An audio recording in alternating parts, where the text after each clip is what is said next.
Dahil sa kantyawan tungkol sa plat at gang, isang birthday party po ang nauwi sa Rambol. Ang mga tanod at pulis nagbistulang referee.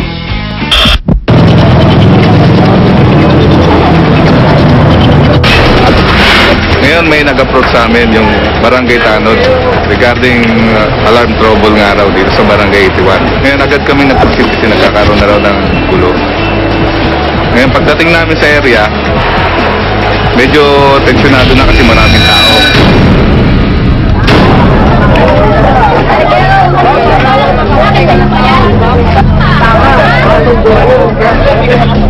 May nagpunta ditong bata, magiging sila ng responde sa amin.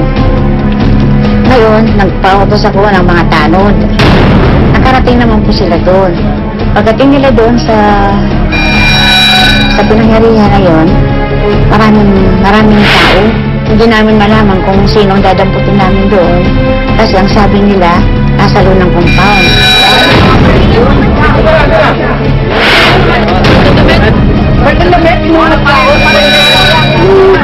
Tinuro na yung kung sino yung bumugbog sa kanya, yung isa lang ang nakilala niya. Kaya pinunta namin sa loob ng compound, ay ayaw sumama. Kaya humingi kami ng assistant sa MOPI.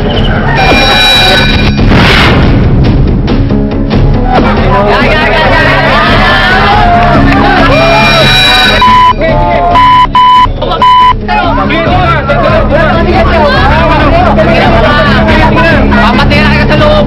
Ilong mo na ito! Ilong mo na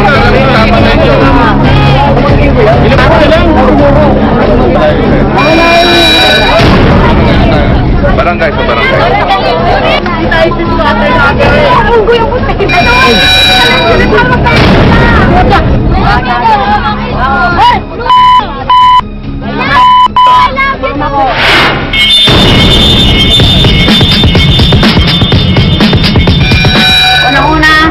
Itatanong ko sa inyo, kayo ngayon ang pinasukan nila.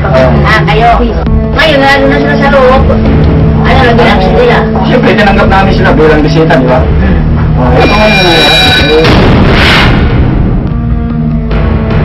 Napuwas po ako sa loob kasi nakapasok ko nung ano ba yun, si Nono, ano ba yun? Patay, hindi ko nakaupo yun. Una pa, iniimbita na ako nun eh. Nag-stamping po sila sa amin. Occasion po namin ng pamilya yun. Pumasok po sila sa amin. Nawala po silang paintulog at pumasok sa amin. Hindi ko alam kung ano yung sinasalita niya. Sinaway ko siya. Ayaw ko sa kanya. Kasi hindi ko naman alam ang pangalan niya. Sinaway? Oo. Sabi ko, di ba sabi? Nakikilala mo yung patient mo, sabi mo tao ga. Di ba sabi ko tayo? Pamaking mo. Ano sabi ko sa'yo, ba't tumahimik ka na? Tumahimik ako. Ay, ang problema, tinuduro mo. Ako, kami patuloy ngayon. Ayun sa my birthday na yun. Bahay na my birthday na yun. Exclusive sila, nakasirado yung kit nila.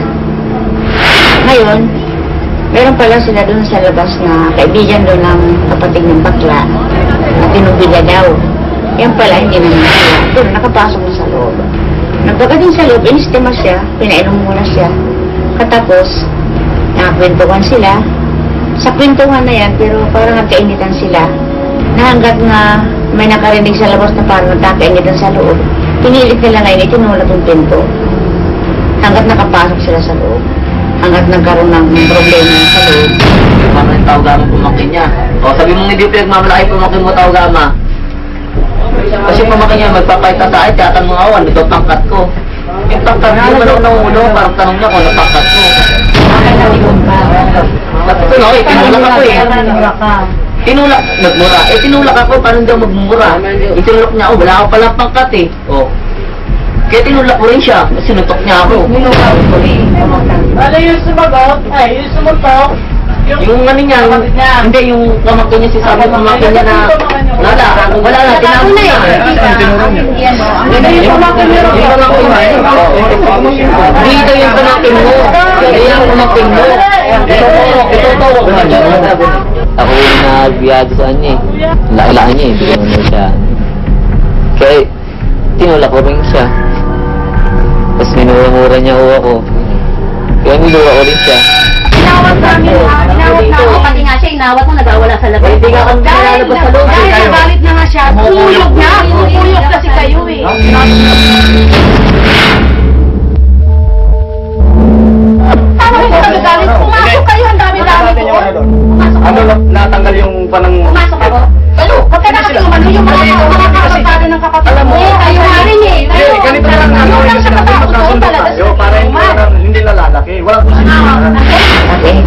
Kasi nga, sinasabi nga ni Vilma, trespassing sila. Ngayon, ang sabi naman ng kapatid, paano magiging trespassing sila? Pinumbitan naman daw sila. Ano yung mangyari ngayon? Mag-ayos na lang kayo. Oo. Yan ang bukar sa karuban nyo. Yung bill nila na binabato nila sa amin yan. Ay, Hindi yun po yun. lang sa sagot niya. Dahil kung pinalo namin ng bote po yan. Ay, pwede yun. Tinamayan nung ako. Kung pinalo ko ng bote yan, hindi ganyan ang pinasugat. Nagkakataon nila doon sa presyuan ng gamot kasi yung gamot pa niyan, pinadala namin yung resita. Ngayon, pinano namin kung magkano nga abutin. 2002. Paano po kami sasagot yan na loob? Hindi naman po namin na alam kung sinong pumalo nila. Kasi sinugod po kami sa loob. Pagpasok nila yung mga kanya-kanya ng bote. Hindi rin na kayo nagkakaintindihan dito, nagkakaayusan. Tutunobin lang namin kayo sa polis. Baka. Inimita mo raw yun? No! Oo, ayan. Inimita mo raw siya eh. Masok ka, nagulong ka doon sa loob. Ayun.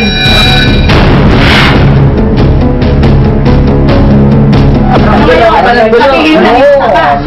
Pananggulo ah. Oo, yan. Pananggulo sa inyo. Ako, ikaw na. Eto ah.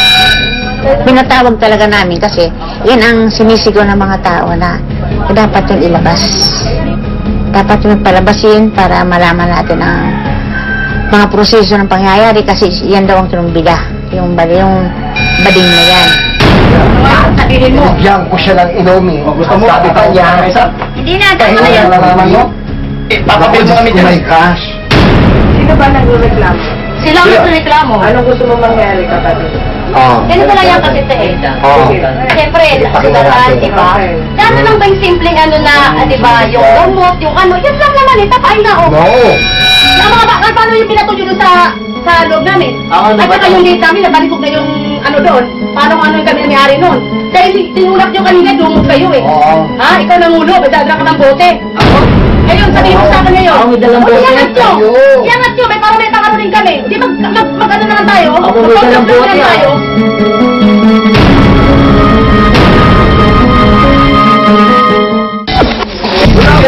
Galing ka na doon eh. Ha? Galing ka na doon. Ikaw ba tinuturo? Sino mo muna? Sino mo binubok mo dyan? Kumapayag sa kayo. Hindi po, sir. O hindi. O, ikaw, kumapayag ka.